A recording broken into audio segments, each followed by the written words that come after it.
So hi guys, welcome back to Rayalaseema రుచులు 11 again. So చెప్పాను కదా, ఎగ్ పులుసు అయితే చేస్తున్నామని. సో ఎగ్ పులుసు అయితే రెసిపీ అయితే పూర్తిగా చూపిస్తాను, ఫాలో అయిపోయి మీరు కూడా చేసుకోండి. వీడియోని అయితే స్టార్ట్ చేద్దాం. అయితే 3 eggs కావాలి నాకు, కాబట్టి సో 3 eggs అయితే మా మమ్మీ అయితే ఇలాగైతే పెట్టింది, కుక్కర్లో పెట్టింది. సో ప్రాసెస్ని అయితే ఇంకా స్టార్ట్ చేసేస్తాం. ఓకే, ఫస్ట్ అయితే ఇలా నీళ్ళు అయితే పోసుకొని మనమైతే 3 eggs కుక్కర్లో పెట్టుకొని మనమైతే ఒక విజిల్ పెట్టుకొని మనమైతే బాయిల్డ్ అయితే చేసుకోవాలి. ఆ తర్వాత ప్రాసెస్ ఎలా ఉంటుందో చూపిస్తాను. చాలా బాగుంటుంది, ఈజీగా కూడా ఉంటుంది, చేసుకోవచ్చు మీరు కూడా హ్యాపీగా. సో వెయిట్ గైస్, ఎగ్స్ అయితే బాగా బాయిల్ అయితే అయిపోయినాయి. ఆఫ్టర్ 1 విజిల్ తర్వాత బాయిల్ అయితే అయిపోయినాయి. ఇప్పుడైతే పొట్టు అయితే తీసేసిన తర్వాత ఇలాగైతే కనిపిస్తాయి మనకి. సో చూస్తున్నారు కదా, సో చాలా అంటే చాలా బాగుంది. సో ఇలాగైతే కావాల్సిన పదార్థాలు వచ్చేసి ఇక్కడ చింతపండు పులుసు అయితే ఉంది, ఇక్కడ 2 eggs అయితే ఉన్నాయి. సో అక్కడ వచ్చేసి ఆనియన్స్, కరివేపాకు అండ్ టమాటాస్, పచ్చిమిర్చి అయితే చాప్ చేసుకొని అయితే పెట్టుకున్నాం కదా, అండ్ మసాలా అయితే ఉంది. ఇవన్నీ ఇప్పుడు మనమైతే ప్రాసెస్ అయితే స్టార్ట్ చేద్దాం. ఓకే, చూస్తున్నారు కదా, ఇప్పుడైతే ఆయిల్ అయితే బాయిల్ అయింది. ఇప్పుడైతే ఇవన్నీ వేసేసుకోవాలి.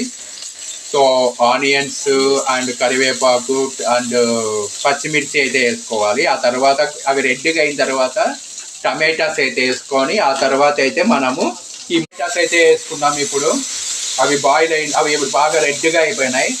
సో అందుకు మనమైతే టమాటాస్ అయితే వేసుకున్నాం, చూస్తున్నారు కదా.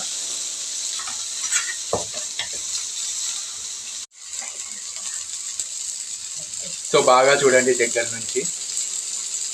మసాలా అయితే వేసుకున్నాం, ఇప్పుడు వేసుకుంటున్నాం చూడండి.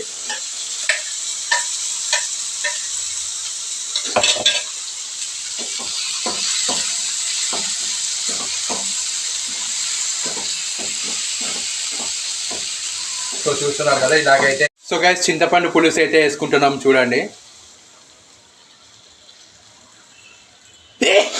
Excuse me, sorry. సో చూస్తున్నారు కదా, చింతపండు పులుసు అయితే పోసేస్తాను.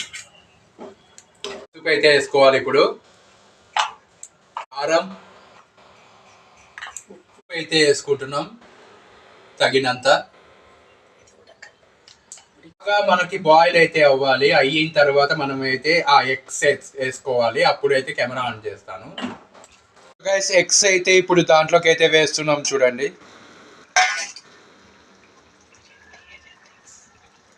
సో నాకు కాబట్టి ఓన్లీ 2 దాంట్లోకి అయితే వేసి చేస్తుంది మా మమ్మీ.